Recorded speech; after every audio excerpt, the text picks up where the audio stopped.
ऊपर मेरा नाम लिखा है, अंदर ये पैगाम लिखा है। ओ परदेस को जाने वाले, लौट के फिर ना आने वाले। सात समुंदर पार गया तू, हमको जिंदा मार गया तू। खून के रिश्ते तोड़ गया तू, आँख में आंसू छोड़ गया तू। कम खाते हैं, कम सोते हैं, बहुत ज्यादा हम रोते हैं। चिट्ठी आई है, चिट्ठी आई है, वतन से चिट्ठी आई है। गजल हिंदी लोक भारती 10वीं कक्षा की माणिक वर्मा जी की ये कविता है। इस बारे में हमें आज अध्ययन करना है। गजल के ऐसे 5 स्वर होते हैं, जैसे मिसरा, शेर, मतला, काफिया, रदीफ और आखिर में मक्ता। तो जो मिसरा होता है, मिसरा में गजल के अंदर जो 2 पंक्तियां होती है उसे मिसरा कहते हैं। और शेर 2 पंक्ति में जो वाक्य बयान होता है उसे शेर कहते हैं। मतला यानी के उदय, शुरुआत, जिसे बोलते हैं सुबह होती है शुरुआत। तो जितने गिरे हैं सारे मुंह से निकाल डालो, रखो ना दिल में प्यारे, मुंह से निकाल डालो। तो ये जो सारे और प्यारे, ये जो उदाहरण दिया हुआ है, तो पहला शेर और आगे के शेर को मतला कहते हैं। काफिया, काफिया मिसरा और शेरों को काफिया और रदीफ भी कहते हैं। इसमें अंत्यानुप्रास, इसके बाद आने वाला शब्द रदीफ होता है। रदीफ ये लास्ट एंडिंग, मतलब लास्ट का शेर होता है। रैमिंग वर्ड्स बोलते हैं, जैसे हम बोलते हैं यमक मराठी में बोलते हैं। तो कपलेट ऑफ गजल, गजलाकार इस शेर में अपना नाम या उपनाम लिखता है। इट्स कॉल्ड तकल्लुफ। तो हम देखते हैं आज,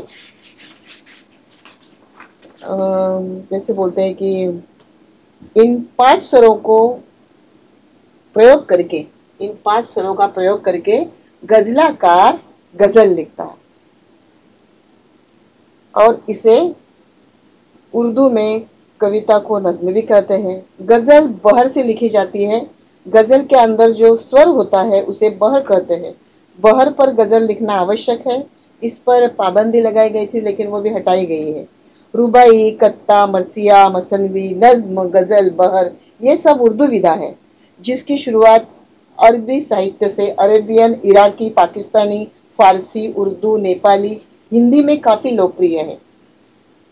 संगीत के क्षेत्र में ईरानी और भारतीय संगीत, इनके मिश्रण से एक अलग ही शैली निर्मित हुई है। उदाहरणार्थ, वेरिया वे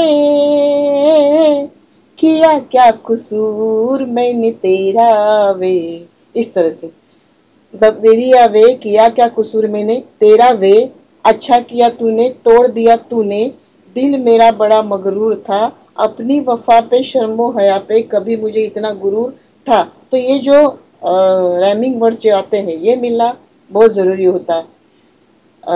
मात्रा के हिसाब से गजल लिखी जाती है।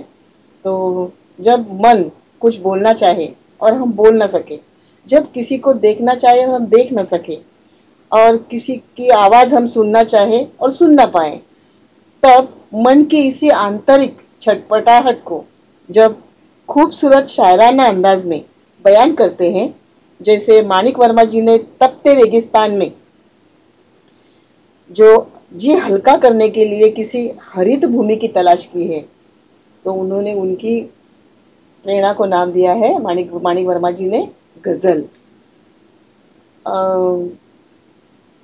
ये जो मैंने चित्र का उपयोग किया है, उनका नाम है अनिल दरेकर जी, सॉरी सुनील दरेकर जी। उनकी मैं आभारी हूँ कि मैंने उनके यूट्यूब से उनका ये चित्र निकाला है और कुछ लाइनें भी उनकी ले ली है इस यूट्यूब में, उनकी यूट्यूब से। दूसरी बात यह है कि जैसे बोलते हैं कि फिर किसी मोड़ पर मिल जाऊं तो मुंह फोड़ लेना तुम, पुराना इश्क हूँ फिर उभरा तो कयामत होगी। यानी कि यमक जोड़ना जुड़ना भी जरूरी है, ऐसा नहीं है, मात्रा के हिसाब से ही लिखना जरूरी नहीं है। शब्द ये ऐसे भाव है, शब्द जो हमारे आंतरिक इच्छा से हवा से तैयार होते हैं, और जब वे आंतरिक इच्छा से आते हैं तो बोलते हैं ना कि सरस्वती माई अगर हम पर उसका वरदान है तो हमें लिखने से कोई भी रोक नहीं सकता, और हमारी आंतरिक आत्मा को समझ दुनिया समझ सकती है। गजल लिखने में बहर की जरूरत तो होती है, यानी कि मीटर, मीटर यानी कि मात्रा। जैसे देखो उसमें ये मीटर, गजल गजल लिखने के लिए ये मात्रा, गजल लिखने में बहर की जरूरत होती है, बहर की जरूरत। जैसे एक दो दो दो, एक दो दो दो, एक दो दो दो। दूसरा एक दो दो, एक दो दो, एक दो दो। तीसरा दो दो दो, एक दो दो, एक दो दो एक। फिर दो एक दो, दो एक दो, दो एक दो, और फिर दो एक दो दो, दो एक दो दो, दो एक दो दो। जैसे ख्वाब को सीधे मिलकर सजाने लगे। अब इसमें है, जैसे बोलते हैं हम लोग ह्रस्व दीर्घ, ऐसे ख्वाब को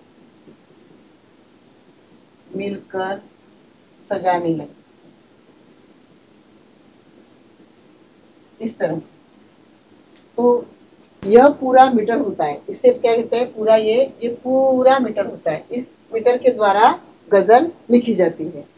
गाते हुए नज्म या गजल की लय टूटनी नहीं चाहिए। जब हम गाते हैं तो गजल की लय टूटनी नहीं चाहिए, वो सही मात्रा में उसका आरोह अवरोह होना चाहिए। इसलिए ये मात्रा के जरिए गजल बहर की जरूरत होती है, ऐसा कहा जाता है। आगे देखिए, नज्म में एक विषय होता है। हम जब नज्म लिखते हैं तो उसमें एक विषय होता है, और गजल में एक से ज्यादा विषय की बातें होती है। जैसे माणिक वर्मा जी की गजल में उन्होंने अनेक उदाहरण देकर अच्छे कर्मों का फल कैसे प्राप्त होगा यह दर्शाया है, और उन्होंने अच्छा संदेश दिया है हमें बच्चों को कि जीवन में हम सभी ने अच्छे कर्म करते हुए आगे बढ़ना है। अपने रूप रंग से सुंदर दिखने के बजाय क्या करना है, अपने कर्मों से हमें सुंदर दिखना है, ऐसा उन्होंने संदेश भी दिया है। आगे देखिए कि अगर सरस्वती का आशीर्वाद है हमें तो किसी भी हमें मात्रा या किसी भी मीटर की जरूरत नहीं होती है। मैंने अभी भी कहा, क्योंकि स्वर एक अपनी आत्मा से निकलता है, और जब स्वर अपनी आत्मा से निकलता है तो उसकी आवाज कुछ अलग ही होती है। जैसे कहते हैं कि रंजिशे ही सही दिल दुखाने के लिए आ। रंजिश, रंजिश, रंजिश यानी के दुख, दर्द, दुख भरी कहानी। रंजिश यानी क्या, दुख भरी कहानी।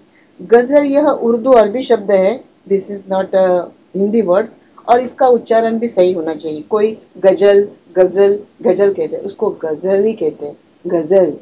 तो गजल कविता का प्रभाव भाव, प्रधान भाव, विरह रस यानी कि दुख भरी कहानी। रंजिश सही दिल दुखाने के लिए आ, मैं तुम गलत ही सही मुझे छोड़ जाने के लिए आ।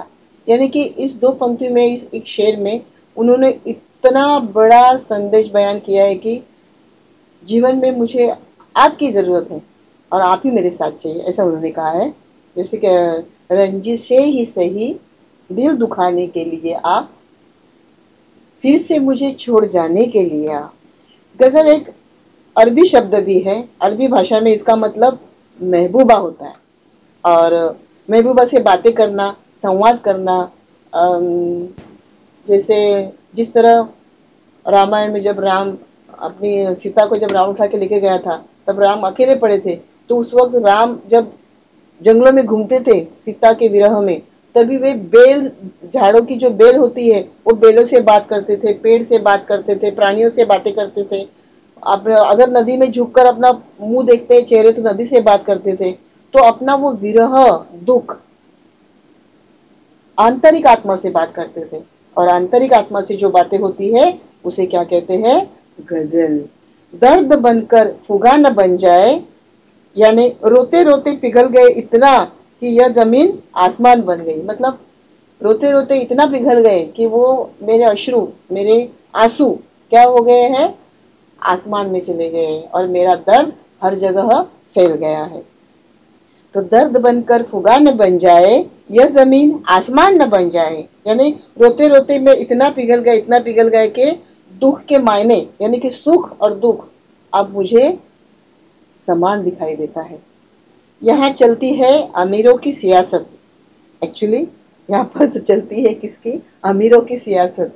तो इस तरह से गजल में ये वाक्य होता है। आगे देखिए, ऐसे हजारों गीत है, कविता है, नज्म है, गजल है, जिनका प्रधान भाव दुख ही है। और इस दुख से बाहर आने के लिए कविता को, नज्म को, ख्याल को, गजल को दिल से समझना जरूरी है। रंजिश, दुख, रंजिश ही सही, गलत ही सही, लेकिन आओ फिर से छोड़ जाने के लिए आओ, इस तरह से कहते हैं। जैसे अगर समझो आपको मात्रा में नहीं लिखना है तो आप ऐसे भी लिख सकते हो कि या खुदा किसी से छीन कर मुझे खुशी न दे, किसी पर बोझ हो ऐसी जिंदगी न दे, कम दे रंजो गम दे, जिंदगी टूट कर बिखर जाए, ऐसी सजा न दे, साज न दे, सॉरी। तो इस तरह से आप लिख सकते हो। दूसरा एक शेर उन्होंने लिखा है कि क्या रखा यूं मरमर के जीने में, आप बता दो वो राज जो दफना है सीने में, मिल जा तू मुझको तेरी याद नहीं सताएगी, क्योंकि दुनिया में भी जीना है सजा है पीने में। गजल, गजल लिखने वाले को गजलकार कहते हैं। क्या कहते हैं? गजल लिखने वाले को क्या कहते हैं? गजलकार कहते हैं। अब ये जो गजल की जो 5 मीटर पर लिखते हैं, जैसे मैंने अभी आपको बताया कि 1 2 2 1 2 2 1 2 1 2 2 2 1 2 2 2 1 2 2 2 2 1 2 2 1 2 2 1 2, मतलब आसान से लेकर कठिन तक, आसान से लेकर कठिन तक ये लिखा जाता है। गजलकार गुलाम अली, अख्तर, साहिल लुधियानवी, जगजीत सिंह, गुलजार, ऐसे कई गजलकार हैं। और हिंदी फिल्मों के तो तर्ज तरन्नुम बनाने वाले शहजादे मदन जी।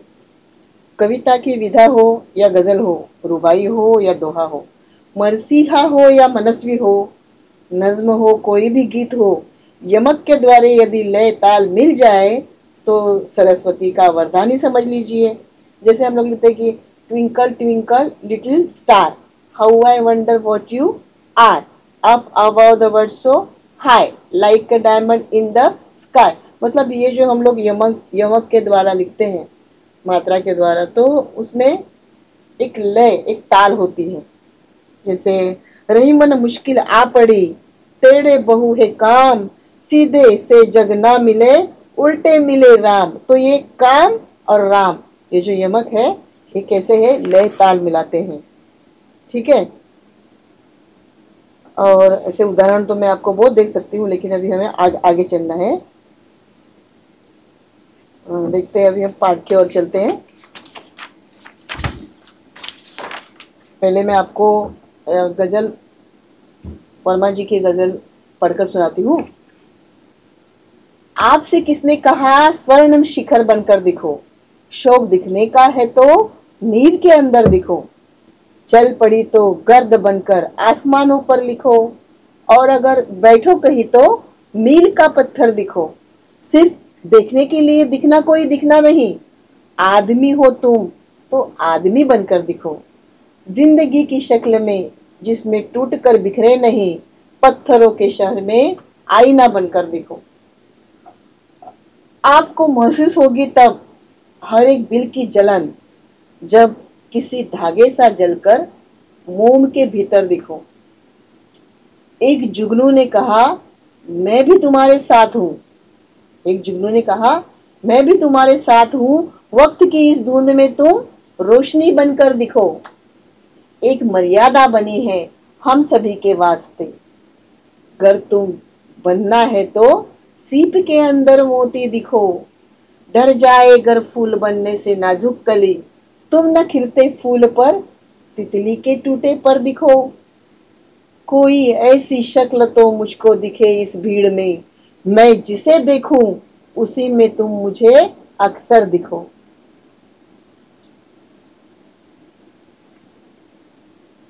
अभी देखिए गजल, ये जो शुरुआत की जो दो पंक्ति है माणिक वर्मा जी ने देखो बड़े आत्मिकता से लिखी है। और ये जो मैंने दरेकर साहब जी के जो फोटो लिए हैं उनमें से आपको मैं समझा रही हूँ।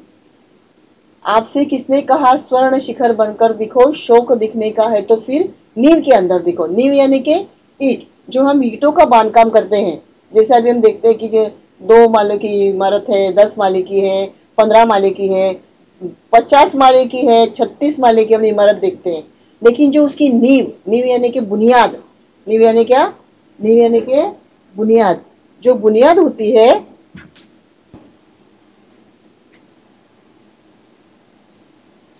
नींव यानी बुनियाद,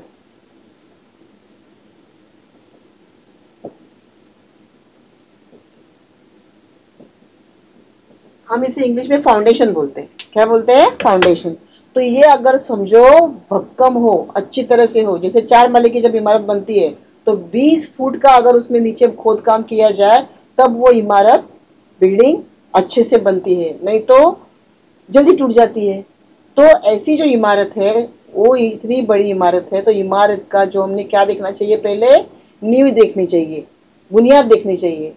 अभी ये जो ताजमहल का उदाहरण दिया है, ताजमहल का उसका जो शिखर दिया है, उसके ऊपर जो बड़ा हिमालय पर्वत दिखाया है, हम सब क्या देखते हैं? चमचमाती चीज देखते हैं। लेकिन चमचमाती चीज हरदम सोना नहीं होती, चमचमाती चीज हमेशा स्वर्ण नहीं होती। तो वो क्या होती है? हमें क्या करना चाहिए कि हमें कहाँ देखना चाहिए? पहले नींव के अंदर देखना चाहिए। जो ईंटों का बांधकाम है वो देखना चाहिए, वो कैसा है, पक्का है। अगर बुनियाद अच्छी हो, बुनियाद जैसे कि जड़, जड़ अगर अच्छी हो तो ऊपर का पेड़ भी काफी बड़ा चौड़ा लंबा घना होता है, फूल फल पौधे अच्छे से देता है। तो इसलिए लेखक कहते हैं कि चमचमाते शिखर तो सभी देखते हैं क्योंकि उन्हें वो पसंद होते हैं, ऐसे शिखरों की तारीफ भी करते हैं। लेकिन वास्तविकता यह है कि ये शिखर बने हैं नींव के कारण, ईंटों पत्थरों के कारण। अगर ये ईंटें, ये पत्थर न होते तो शिखर कैसे बनता? अगर समझो ईंटों का बांधकाम नहीं होता, निचला बांधकाम नहीं होता, तो ऊपर की बिल्डिंग बनती, ऊपर का माला बनता? नहीं बनता। तो यही लेखक कहना चाहते हैं कि दुनिया में कुछ काम करना है, कुछ करना चाहते हो तो शिखर मत बनो, नींव बनो। क्योंकि प्रशंसा और वाहवाही का लोभ त्याग दोगे तो तुम हमेशा आगे बढ़ोगे। सिर्फ अच्छे काम करते रहो। इस तरह से लेखक कहता है कि आपसे किसने कहा कि स्वर्णिम, स्वर्णिम यानी कि सोना बनो, शिखर बनो? किसने कहा? चमचमाता हुआ सोना बनो, ऊपर का जो मंदिर का ऊपर का जो हिस्सा होता है वो बनने के लिए किसने कहा है आपको? अरे आपको बनना है तो आप पहली पायरी बनो, ऐसा बोल रहे लेखक कि शौक, शौक दिखने का है तो आप क्या बनो? नींव के अंदर दिखो। सर नेक्स्ट, चल पड़ी गर्द बनकर आसमानों पर लिखो, और अगर बैठो कहीं तो मील का पत्थर दिखो। चल पड़ी, पड़ी म्हणजे निकल गई है। गर्द, गर्द यानी कि धूल, वो जो मिट्टी है जब धुंधला सा बारिश होती है या धुआंधार ये होता है, धूल उठती है, तो वो धूल पहले कहाँ जाके उठती है? आसमानों पर जाके गिरती है। तो लेखक कहना चाहते हैं कि गर्द बनकर आसमानों पर लिखो। अगर तुम बनना ही चाहते हो तो तुम्हारी तुम्हारी हैसियत, तुम्हारी उन्नति इस तरह से करो कि तुम हर जगह छा जाओ। लेकिन अगर तुम जिंदगी में कुछ नहीं बन पाए तो हताश मत होना। अगर जिंदगी में कुछ कर नहीं पाए तो दुखी मत होना। तो कम से कम क्या बनो फिर? जैसे वो मील का पत्थर, देखो मील का पत्थर, जब हम कहीं प्रवास करते हैं, कहीं जाते हैं तो लिखा होता है कि कहाँ से कहाँ जाना है, कि समझो बंबई से दिल्ली जाना है, दिल्ली से पटना जाना है, या मानसरोवर जाना है, या अहमदाबाद जाना है, कि हमको उत्तर प्रदेश जाना है, लखनऊ जाना है, कि वेंगुर्ला जाना है, जलगांव जाना है, कहाँ जाना है हमको, किस देश में जाना है। तो वहां पे सभी जो पत्थर होते हैं, तो गुलाबी होता है वो शहर के, गांव के लिए होता है। ये पीला वाला जो ये लगाते हैं वो शहर के लिए होता है। तो वो रास्ते बताते हैं, सिग्नल। कि यहाँ से यहाँ तक कहाँ तक जाएगा, तो दूसरों को मार्ग दिखाते हैं, मार्गदर्शन कराते हैं।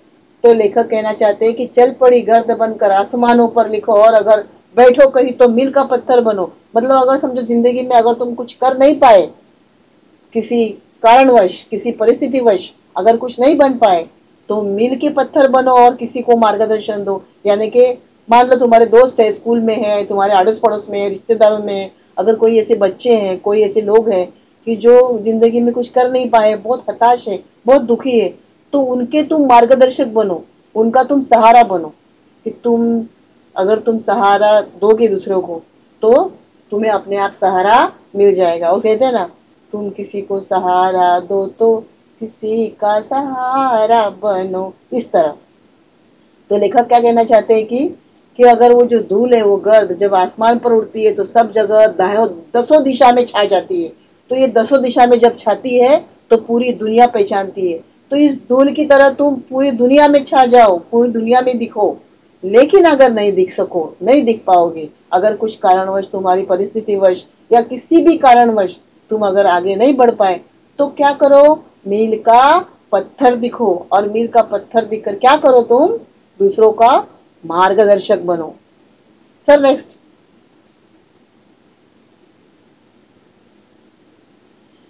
तो लेखक कहना चाहते हैं कि अगर मंजिल पाना चाहते हो तो अच्छे काम करो, आपका नाम चारों ओर फैल जाएगा, आसमान में छा जाएगा। जिस तरह आंधी आने के बाद जमीन से लेकर आकाश तक धूल ही धूल दिखाई देती है, उसी तरह तुम तुम्हारे काम से चारों ओर छा जाओ।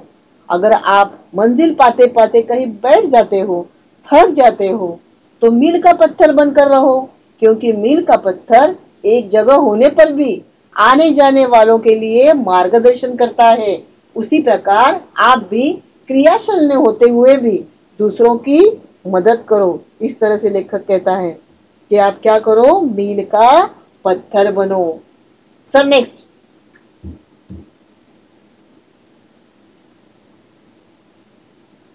आगे देखिए, आगे की पंक्ति, सिर्फ देखने के लिए दिखना कोई दिखना नहीं, आदमी हो तुम तो आदमी बनकर दिखो। अगर मान लो आप बहुत अच्छे हो, बड़ी मोटर कार में, स्कॉडा में घूम रहे हो, अच्छा सूट बूट पहना है सब, और आपके पास कोई रोटी दो करके खाने के लिए मांग रहा है या कोई पानी मांग रहा है, तो आप उसे पैसे मत दो, उसको खाना लेकर दो। तो लेखक कहना चाहते हैं कि अगर आपके मन में किसी के प्रति यह सद्भावना है, यह दया है, यह दर्द है, और दर्द उसी के दिल में होता है जिसने दर्द दुख को भोगा है। तो लेखक कहना चाहते हैं कि अगर आप अच्छे पहने हो, सूट बूट पहने हो, अच्छे हो आप, जैसे कोई बड़े आदमी हो, लेकिन अगर आपके मन में कोई भी भावना नहीं है किसी के प्रति, और आप किसी का देना नहीं चाहते, खाली लेना बैंक, देना बैंक नहीं, ऐसा अगर आपका रवैया रहा, तो क्या होगा, क्या होगा? तो आपको कोई आदमी कहेगा, आपको कोई इंसान कहेगा? नहीं, क्योंकि आपके अंदर इंसानियत होना बहुत जरूरी है। क्योंकि अच्छे सूट बूट और अच्छे पहराव से इंसान की पहचान नहीं होती है। लेकिन हम देखते हैं आजकल के जमाने में कि अगर अच्छा पहराव पहना है तो इस इंसान को बड़ा अमीर ज्यादा माना जाता है। लेकिन अगर वो बेचारे ने कुछ अच्छे कपड़े नहीं पहने हैं, भले उसके जेब में इतने सारे पैसे हो, फिर भी उसको गरीब माना जाता है।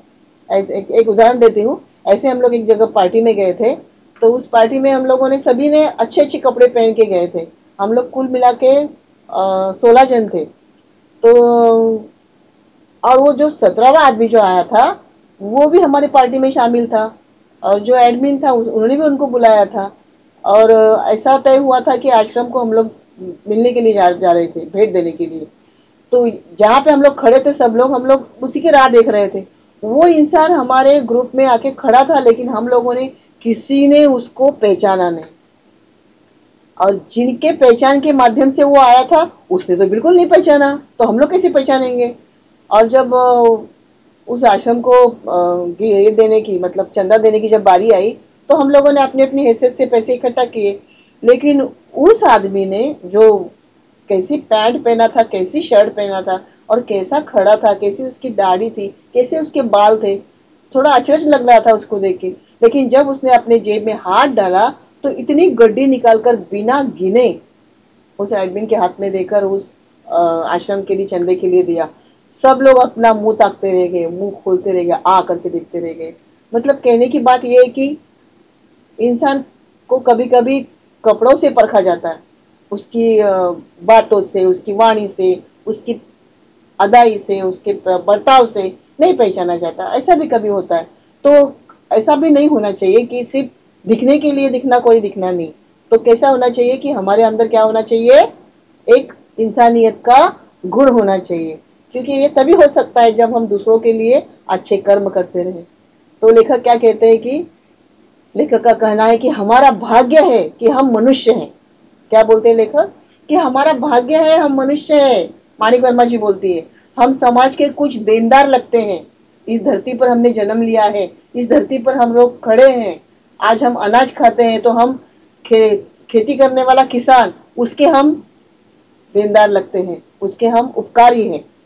बराबर। आज हम शिक्षण ले रहे हैं तो हम हमारे टीचरों के हम उपकारी हैं। तो इस तरह से केवल अपने प्रति देखना ही अच्छी बात नहीं है, केवल सजना संवरना सुंदर दिखना ही हमारा काम नहीं है, बल्कि हमारा यह कर्तव्य है कि दूसरों को मदद करना, दूसरों के काम में आना, इंसानियत के नाते दीन दुखियों की सेवा करनी चाहिए। अगर हम ऐसा करें तो ही समाज में हमारा नाम होगा, समाज हमें अच्छे इंसान के नाते देखेगा। हमने कभी किसी दूसरे का हक या किसी दूसरे का अधिकार कभी नहीं लेना चाहिए। अगर हम किसी दूसरे का हक या दूसरे का अधिकार लेते हैं तो क्या होता है, अगर हमारे रेशियो अच्छे हैं तो हम बच गए, लेकिन हमारे अगर बच्चों के रेशियो खराब है तो वो जो किसी की वाणी, किसी के शाप, किसी के दांत, वो जो शाप है वो हमारे बच्चों को लग जाते हैं। हम बोलते हैं कि हमने सब अच्छा किया जीवन में, सब किया है, तो ये तकलीफें हमारे बच्चों को क्यों है, ये तकलीफें हमको क्यों है। अरे थोड़ा पीछे जाओ, देखो कि आपने अपने जीवन में क्या किया। जब आपको समझदारी आई तब से लेकर आज तक आपने क्या क्या किया है, कहाँ गलतियां की है, उसका आप कुछ वजन माप तोल करो। सोचो कि आपने क्या गलत किया है। इसलिए कभी भी किसी का हक या किसी का अधिकार छीनना नहीं चाहिए, क्योंकि ऐसा कहते हैं कि नीति कभी किसी को माफ नहीं करती, वो उसी को उसका जगह दिखाती है। इसलिए कवि कहते हैं क्या कि इंसानियत के नाते दीन दुखियों की सेवा करनी चाहिए। अगर हम ऐसा करें तो समाज में हमारा नाम होगा, समाज में हम अच्छे इंसान नाते रखेंगे। ठीक है। इसलिए कवि बोलते हैं कि दिखने के लिए दिखो नहीं तो क्या करो, आदमी हो तुम और आदमी बनकर दिखो, इसलिए ले बोलना चाहते हैं। आगे नेक्स्ट, जिंदगी की शक्ल जिसमें टूट कर बिखरे नहीं, पत्थरों के शहर में वो आईना बनकर दिखो। जिंदगी हमारा जीवन, जिंदगी की शक्ल यानी कि हमारी सूरत कि जिसमें टूट कर बिखरे नहीं, कि हमारे हाथ से, हमारी वाणी से ऐसा कोई काम ना होवे कि जिसकी वजह से हम जिंदगी में, हमें जब सुबह उठकर हम जब आईना देखें तो हमारी खुद की शक्ल देखते हुए हमें शर्म महसूस हो कि या खुदा, ये मैंने क्या किया, ये मेरे से क्या गलती हुई, ये मैंने ऐसा क्यों किया। ऐसा इंसान नहीं है कि उससे कोई गलती नहीं होती, हर इंसान से गलती होती है, लेकिन गलती ऐसी भी नहीं होनी चाहिए कि उसको हम खुद माफ ना कर सके। अगर हम उस गलती को खुद माफ कर सकते हैं तो ऐसी गलती को ऊपर वाला भी माफ करता है। लेकिन अगर हमने ऐसी गलती की कि जो खुदा भी माफ ना करे, किसी का दिल तोड़ा, किसी का दिल दुखाया, किसी का हक छीना, ये सब अगर हमने किया है तो खुदा हमें कभी माफ नहीं करेगा। तो जिंदगी की शक्ल जिसमें टूट कर बिखरे नहीं, जिंदगी की शक्ल जिसके टूट कर बिखरे नहीं। जैसे ये जो है ईश्वर चंद्र विद्यासागर जी जो होते हैं, वो उनका हमेशा गोल ध्येय यही था कि दूसरों के लिए मदद करना, हमेशा दूसरों के लिए मदद करना, ये उनका गोल था, ध्येय, उनका मोटिवेशन था, क्या एम्बिशंस था उनका, कि हमें हमेशा क्या करना चाहिए, काम करना चाहिए, लड़ना चाहिए, भले कैसी भी परिस्थिति हो, चाहे प्रतिकूल परिस्थिति हो या कोई संकट आए, बादल आए, धूप छाव आए, कुछ भी हो, हमने कैसे डट कर रहना चाहिए। वो कहते हैं ना कि लहरों से नौका कभी पार नहीं होती और कोशिश करने वालों की कभी हार नहीं होती। तो इस तरह लेखक कहना चाहते हैं कि हमें ऐसा बनना चाहिए जैसे कैसे भी प्रतिकूल परिस्थिति हो, न घबराते हुए प्रतिकूल परिस्थिति का सामना करना चाहिए और अपने लक्ष्य को हासिल करना चाहिए। जैसे वो भाग मिल्खा भाग हो पिक्चर में आपने देखा होगा, उसका क्या गोल था कि मुझे जीतना है, लेकिन जब वो प्रैक्टिस कर रहा था तभी उनका कौन सा गोल था कि अरे भागो, नहीं तो इतना 1 लीटर दूध पीने को नहीं मिलेगा। तो जब वो भागते थे तो उनका गोल क्या था, दूध दूध दूध दूध दूध दूध करके वो भागते थे, और जब वहां तक वो पहुंचते थे और जब वो दूध मिलता था तो उनको बड़ी राहत होती थी कि उनका उस वक्त लक्ष्य कौन सा था जब वो भागते थे तभी, कि अरे दूध मिलना है, 1 लीटर दूध मिलेगा वहां तक भाग के जाएंगे तो, और अगर नहीं गए तो दूध नहीं मिलेगा, खाना नहीं मिलेगा।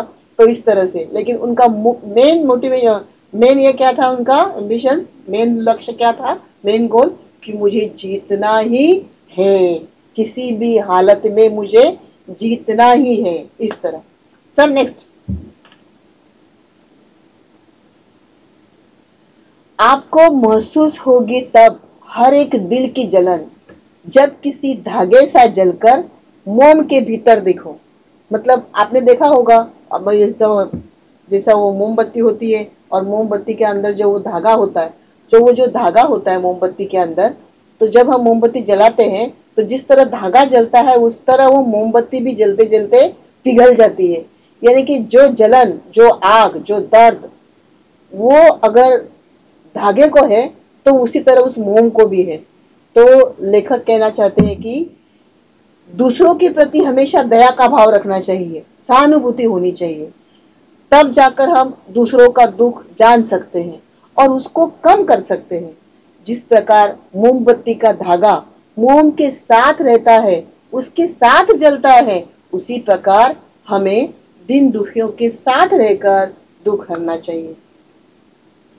दुख, दुख, दिल की जलन यानी कि दिल का दर्द। जैसे वो कहते हैं ना, टूट के दिल के टुकड़े टुकड़े हो गए मेरे सीने में, आ बैठ के रोए क्या रखा है जीने में,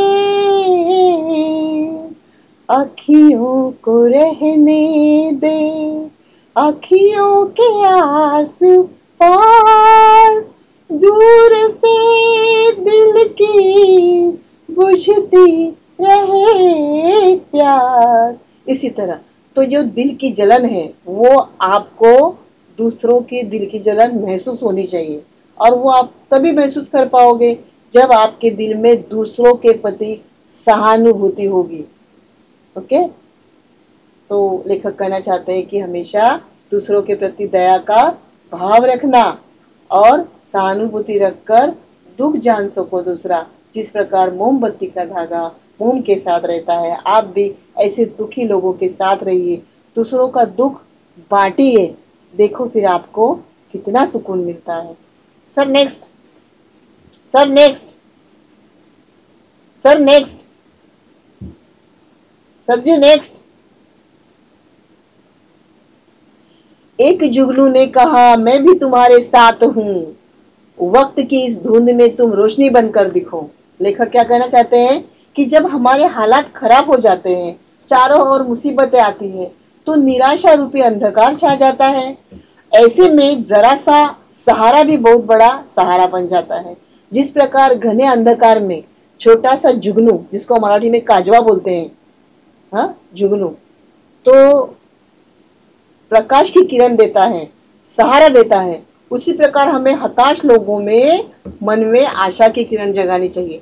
हमारे घर की जब लाइट चली जाती है तभी हम लोग पहले मोमबत्ती जलाते थे, छोटा डिबिया, छोटी तीली जलाते थे, और अभी तो मोमबत्ती, हमारे मोबाइल का हम लोग टॉर्च जलाते हैं, मोबाइल की बैटरी जलाते हैं, तो उस छोटी सी बैटरी से कितना प्रकाश होता है, हमारे दिल को राहत होती है। हम उस बैटरी के प्रकाश से खाना भी खा सकते हैं, पढ़ाई भी कर सकते हैं, दूसरों को कोई भी काम कर सकते हैं हम, जो भी हमारे जीवन के लिए अनिवार्य है।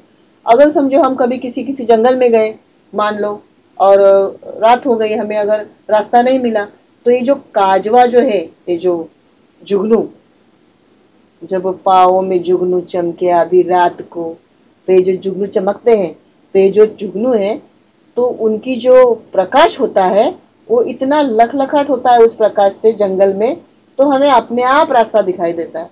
जैसे अमावस में जंगल में बहुत अंधेरा होता है, उस वक्त अमावस के उस 15 दिन में ये जुगनू का जो प्रकाश होता है वो बहुत मार्गदर्शक होता है। क्योंकि जब पूर्णिमा के 15 दिन होते हैं तो पूर्णिमा का दिन तो सब जगह उजाला ही उजाला होता है, लेकिन जब आसमान में अंधेरा होता है कभी, जब अमावस के 15 दिन होते हैं। इस तरह लेखक बोलते हैं कि अगर हमारे हालात खराब हो जाते हैं और मुसीबतें आ जाती है और अंधेरा छा जाता है, लेकिन अगर जरा सा जुगनू के जैसा कोई प्रकाश का किरण मिल जाए तो हमारे लिए वो क्या होता है, सहारा बन जाता है। इस तरह से लेखक कहते हैं।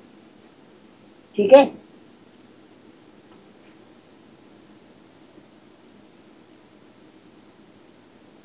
नेक्स्ट, एक मर्यादा बनी है हम सभी के वास्ते, गर तुम्हें बनना है मोती सीप के अंदर दिखो। अभी देखो लेखक ने सीप के मोती का वर्णन किया है। ये जो मोती है सीप का, इसकी एक जीवन प्रक्रिया होती है। जब ये समुद्र में होता है उस वक्त उस सीप के अंदर काफी छोटे छोटे प्राणी, छोटे छोटे जीव, उनका क्षार सब उसमें जमा होता है, रसायन। लेकिन आस्ते आस्ते उसमें से कोई एक कीड़ा उसमें रह जाता है, उसके शरीर से कोई परत गिर जाती है और उस परत में एक ऐसा आवरण आवरण आवरण होकर एक ऐसा वो मोती बन जाता है।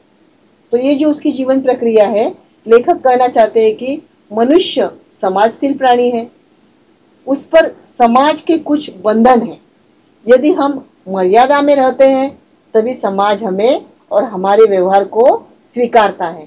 हम अगर समाज में पहचान बनाना चाहते हैं तो जैसे सीप के अंदर मोती के समान हमें मूल्यवान बनना चाहिए, तभी हमारे नाम का डंका बजेगा। डंका यानी कि तभी हमारे नाम का उदो उदो होगा, यानी कि हमको लोग इज्जत देंगे, हमें लोग पहचानेंगे। तो उस तरह से हमें क्या करना चाहिए, मर्यादा बनी है सभी के वास्ते। मर्यादा, अभी मर्यादा शब्द से मुझे राम की याद आ गई। जैसे रामायण में राम, उनकी जो मर्यादा थी, वे उनको मर्यादा पुरुषोत्तम कहा जाता है कि उनके गुणगान गाते हुए पूरी जगत, पूरी दुनिया उनको ईश्वर का रूप मान लेती है। जैसे बोलते हैं कि राम, अगर 2 बार राम राम बोल लो तो 8 माला, 108 माला का जप किया का हमें पुण्य मिलता है। तो ये सब जो बातें हैं उनका एक शब्द में राम और 2 शब्द में राम राम, ये जो पुण्य का उनका जो हमें पुण्य मिलता है, तो मुझे आज याद आएगी कि राम की याद आई आपको बात करते करते। तो एक मर्यादा बनी है, ये जो मर्यादा पुरुषोत्तम है राम जी, तो मर्यादा बनी हम सभी के वास्ते। हम लोग समाज में रह रहे हैं, हम समाज के लेनदार नहीं है, देनदार है। तो इस समाज के प्रति हमारे कोई कर्तव्य है। हम लोग समाज के लिए ही जी रहे हैं। अगर हम हमारे घर में भी जी रहे हैं तो हमारे माता के लिए हमें कुछ कर्तव्य है, पिताजी के लिए कर्तव्य है। अगर हमारे छोटे भाई बहन है तो उनके लिए कुछ कर्तव्य है। अगर हमारे बड़े बुजुर्ग हैं तो उनके लिए हमारा कुछ कर्तव्य है। अगर हमारे पड़ोसी है, कोई अच्छे हैं, बुरे हैं, कोई बीमार है, तो उनके लिए हमारा कर्तव्य बनता है। अगर हम किसी समाज में जाते हैं, उठते बैठते हैं, तो वहां के तौर तरीके हमें मानने चाहिए। तो ये जो सब मर्यादाएं हैं, इस मर्यादा के दायरे में रहकर हमें जीना है। इस तरह से माणिक वर्मा जी कहती है हमें कि लेखक जो गजलाकार जो है माणिक वर्मा जी क्या कहती है कि मनुष्य समाजशील प्राणी है, उस पर समाज का कुछ बंधन है। यदि हम मर्यादा में रहते हैं तो समाज में और हमारे व्यवहार को समाज स्वीकारता है। अगर हम समाज को पहचान बनाना चाहते हैं तो क्या करना चाहिए, हमें अपने बलबूते पर हमें अच्छी पढ़ाई करके आगे बढ़ना चाहिए और अच्छा ज्ञान प्राप्त करना चाहिए। इसलिए तभी हमारा नाम होगा। अगर हम ख्वाहिश रखेंगे कि मुझे कलेक्टर बनना है, तो समझो कलेक्टर बनने की ख्वाहिश रखोगे तो बनोगे ही, लेकिन अगर किसी परिस्थिति कारणवश अगर कलेक्टर नहीं बन पाए तो कम से कम कलेक्टर के साथ बैठने वाले अधीक्षक तो बनोगे, कुछ तो बनोगे। तो इसलिए एम्बिशंस, हमेशा इच्छाएं क्या होनी चाहिए, बड़ी होनी चाहिए। इच्छाएं कैसी होनी चाहिए, बड़ी होनी चाहिए। जैसे मैंने सोचा था कि मैं कमिश्नर बनूंगी, लेकिन कमिश्नर नहीं बनी, लेकिन टीचर तो बन गई। तो इस तरह से बड़ी इच्छाएं रखो। लेखक क्या कहते हैं कि बड़ी इच्छाएं रखो, लिखो, पढ़ो, आगे बढ़ो और अपना नाम खुद कमाओ। नेक्स्ट, डर जाए फूल, डर जाए फूल बनने से कोई नाजुक कली, तुम न खिलते फूल पर तितली के टूटे पर दिखो। अभी देखो यहाँ पे आपको चित्र दिया है, एक कली का चित्र दिया है और एक तितली का चित्र दिया है। तो डर जाए फूल बनने से कोई नाजुक कली, कि अगर कोई कली है वो फूल बनने के लिए डर रही है, क्यों? क्योंकि वो जानती है कि मैं अगर फूल बन गई तो तितली आएगी, मुझ पर शहद उठाकर खाएगी, मुझे दर्द देगी, दुख देगी, मुझे तकलीफ देगी। लेकिन फिर भी जो निसर्ग का चित्रण है, जो कुदरत का वरदान है, उसे तो हम लोग बदल नहीं सकते। कुदरत के वरदान को हम बदल सकते हैं? कभी नहीं बदल सकते। जो कुदरत की प्रक्रिया है उसको हम कभी नहीं बदल सकते। तो कली को फूल तो बनना ही बनना है, और जब फूल वो बनेगी तब क्या होगा? क्या होगा? तितली आएगी, तितली आएगी, शहद उठाएगी, और जब शहद उठाएगी अपने दांतों से, होठों से, तब क्या होगा? उसे दर्द होगा। वो कहते ना, भंवरे ने खिलाया फूल, फूल को ले गए राजकुंवर, भंवरे तू खिलना न भूल, फूल तेरा हो गया इधर उधर। तो इस तरह से अगर कोई नाजुक कली फूल बनने के लिए डर रही है तो वो गलत है, उसने डरना नहीं चाहिए। जैसे कहते हैं कि ये जो तितली, तो उसका उदाहरण दिया है, तितली का उदाहरण दिया है। तितली, इसकी जो जीवन प्रणाली है वो कैसी है?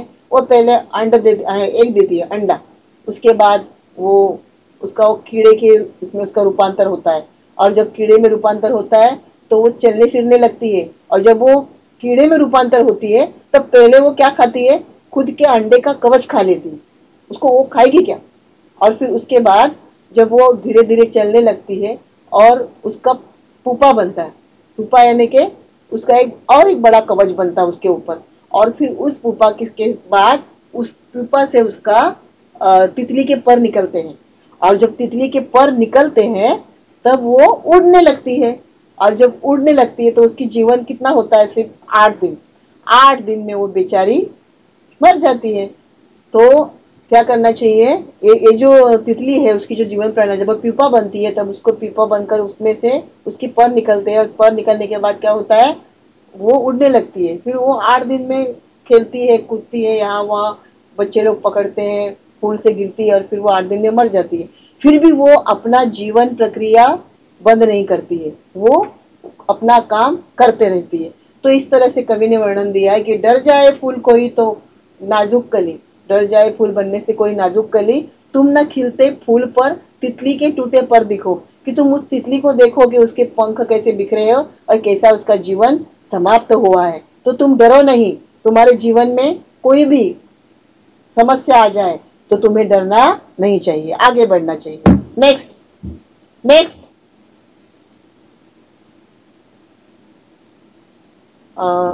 कोई ऐसी शक्ल तो मुझको दिखे इस भीड़ में, मैं जिसे देखूं उसी में तुम मुझे अक्सर दिखो। मतलब कवि बोलना चाहता है कि यह सारा जगत मनुष्य का सुंदर समुंदर है।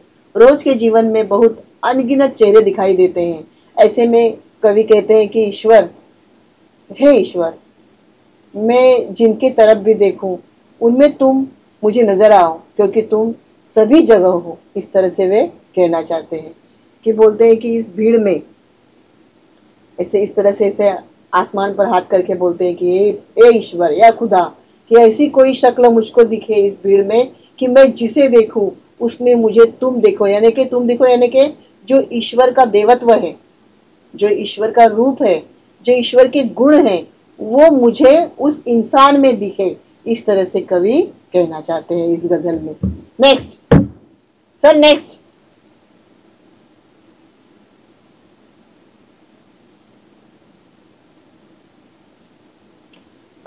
ठीक है, तो आशा करती हूँ कि आपको ये गजल समझ में आई होगी, माणिक वर्मा जी की। गजल मेरी इबादत है, ऐसा कहती है वे, और इबादत यानी कि प्रार्थना। तो ये जो मैंने प्रश्न तैयार किए हैं वो जो प्रश्न देखो आप, और इसको आपने लिखना है आपकी कॉपी में। वीडियो पॉज करके आप लिख लीजिए, भीड़, तितली, जुगनू, आसमान, ये उनका उत्तर आना चाहिए, ऐसे आपको लिखना है। जैसे देखो, कवि अक्सर शक्ल को कहाँ देखना चाहते हैं, कहाँ देखना चाहते हैं, तो भीड़ में, बराबर। तो इस प्रश्न का उत्तर आएगा भीड़, लेकिन आपको प्रश्न कैसा बनाना है, कवि अक्सर शक्ल को कहाँ देखना चाहते हैं, इस तरह से। दूसरा प्रश्न है, कवि खिलते फूल के स्थान पर कहाँ दिखने को कहता है, कहाँ दिखने को कहता है, तितली को, बराबर, क्योंकि तितली की जीवन प्रणाली इतना दुख दर्द होते हुए भी वह अपना जीवन को जी रही है, इस तरह से।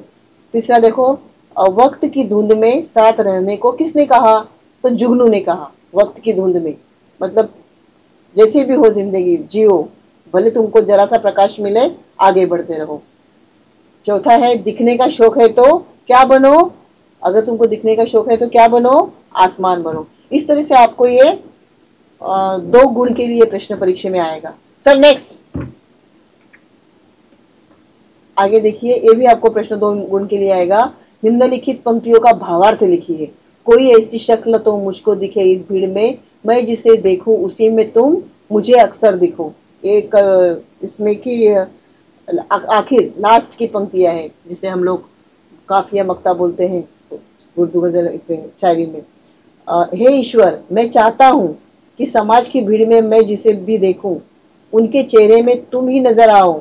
हर एक जीव में ईश्वर का अंश हो, ईश्वर का अंश यानी कि आप हर एक में देवत्व हो। इस तरह से आप अपनी भाषा में भी लिख सकते हो। आगे देखिए, निम्नलिखित पंक्तियों का भावार्थ लिखिए। आपको महसूस होगी तब हर एक दिल की जलन, जब किसी धागे सा जलकर मोम के भीतर दिखो। अभी आपको इसमें क्या क्या शब्द याद रखने हैं, धागा, मोमबत्ती और दिल की जलन। ये 3 शब्द आपको ध्यान में रखकर आपको ये पूर्ण भावार्थ लिखना है कि हमें प्रत्येक मानव जाति से सहानुभूति रखनी चाहिए। यह तभी संभव हो सकता है जब हम उनके हर दुख, तकलीफ, समस्या को समझे, उसे दूर करने का यथासंभव हमें प्रयास करना चाहिए। ठीक है, आगे ये भी आपको 2 गुण के लिए आएगा परीक्षा में। कवि के अनुसार, मतलब गजलाकार के अनुसार ऐसे दिखो। कैसे दिखो, नील की तरह, मील का पत्थर, आदमी बनकर, आईना बनकर।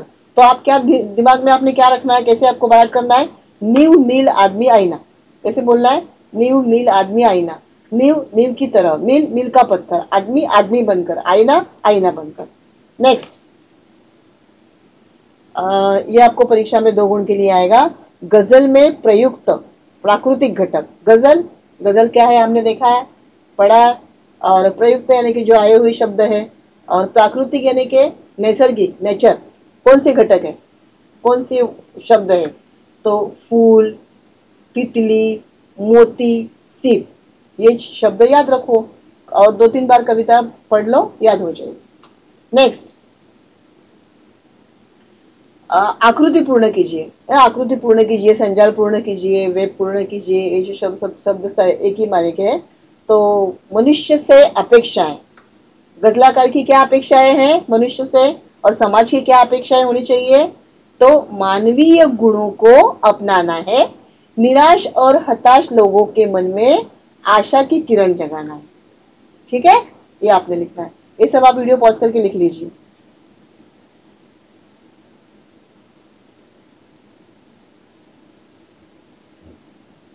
आगे देखिए, सूचना के अनुसार कृतियां कीजिए। गजल की पंक्तियां का तात्पर्य लिखिए। अभी उन्होंने बोला है आईना बनकर दिखो। क्या बोला है, आईना। अभी आईना बनकर कैसे दिखेंगे, आईना मतलब हम अगर आईने के सामने खड़े होंगे तो हम दिखेंगे। तो बोल रहे हैं आईना बनकर दिखो। मुझे ऐसा मनुष्य बनना चाहिए कि कैसी भी प्रतिकूल परिस्थिति क्यों ना हो, मतलब कितना भी बुरा समय क्यों ना हो, कितनी भी संकट समय क्यों ना हो, हम विचलित नहीं होने चाहिए, बल्कि बिना टूटे, बिना बिखरे, बिना रुके, बिना इस परिस्थितियों का डट कर हमने सामना करना चाहिए, अपने लक्ष्य को प्राप्त करना चाहिए। यदि समझो हमारा गणित विषय हमें नहीं आता, बाकी सब विषय हमारे अच्छे हैं और गणित विषय हमें नहीं जम रहा है, तो हमने क्या करना चाहिए, एक गणित को 5-5 बार लिखना चाहिए, बड़ी कॉपी करनी चाहिए। इस तरह से हम आगे बढ़ सकते हैं। और अगर समझो इंग्लिश हमको नहीं समझ में आ रही है या तो दिक्कत हो रही है पढ़ाई में, हम लोग बाय हार्ट नहीं कर पा रहे हैं, तो क्या करना चाहिए? रोज हमें 10 शब्द बाय हार्ट करने चाहिए, याद करने चाहिए। रोज हमें कम से कम 10 शब्द अगर हम याद करेंगे तो 10 यानी कि 10 गुणा 30 महीने में कितने हो जाएंगे, कितने शब्द हो जाएंगे? तो इस तरह से आप रोज 10 शब्द याद करो, 10 शब्द लिखो, उसका उच्चारण लिखो, उसका अर्थ लिखो, फिर शब्द याद आ जाएंगे तो आपको वाक्य लिखने के लिए आ जाएगा, और जब वाक्य आप लिखोगे तो आप परिच्छेद लिख सकोगे। तो इस तरह से आपको पढ़ाई में आप आगे आ सकते हो। इसलिए आप लक्ष्यों को सीखना है। सूचना के अनुसार कृतियां कीजिए, गजल की पंक्तियां तात्पर्य लिखिए, नींव के अंदर दिखो, नींव यानी कि वो फाउंडेशन, बुनियाद, उसके अंदर दिखो। हमें जीवन में सफल होना है तो हमें प्रशंसा, वाह वाह, लोग को त्याग कर नींव की ईंटों के समान अच्छा, सुदृढ़ और मजबूत काम करना चाहिए। क्योंकि नहीं चलो अभी क्या इतने मार्क मिले हैं, 70% मिले, 80% मिले तो हम बहुत होशियार हो गए, इस तरह से नहीं, हमें उससे भी आगे जाना है, बहुत आगे जाना है, वहां तक हमें आगे जाना है। तो इसलिए लेखक कहना चाहते हैं कि जीवन में अगर सफलता पानी चाहिए तो हमें क्या करना चाहिए? हमें वाहवाही, लोभ को त्याग कर ईंटों और पत्थरों के जैसे अच्छे और सदृढ़ हमें काम करने चाहिए, अच्छे कर्म करने चाहिए। यही हमें इस गजल में लेखिका ने संदेश भी दिया हुआ है। जीवन में हम सभी ने अच्छे कर्म करते हुए आगे बढ़ना है। अपने रूप रंग से सुंदर दिखने के बजाय अपने कर्मों से हमें सुंदर दिखना है। नेक्स्ट, एक मिनट, एक लास्ट की शेर बोलती हूँ, लास्ट का आपको पसंद आएगा, ये अभी का है। अच्छा चलता हूँ दुआओं में याद रखना, मेरे जिक्र का वो जुबा पे सुवाद रखना, दिल के संदूकों में मेरे अच्छे काम रखना, चिट्ठी तारों में भी मेरा तू सलाम रखना, अंधेरा मेरा अंधेरा तेरा मैंने तेरे ले लिया, मेरा उजला सितारा तेरे नाम कर दिया, चन्ना मेरे या चन्ना मेरे या चन्ना मेरे या ओ पिया बेलिया।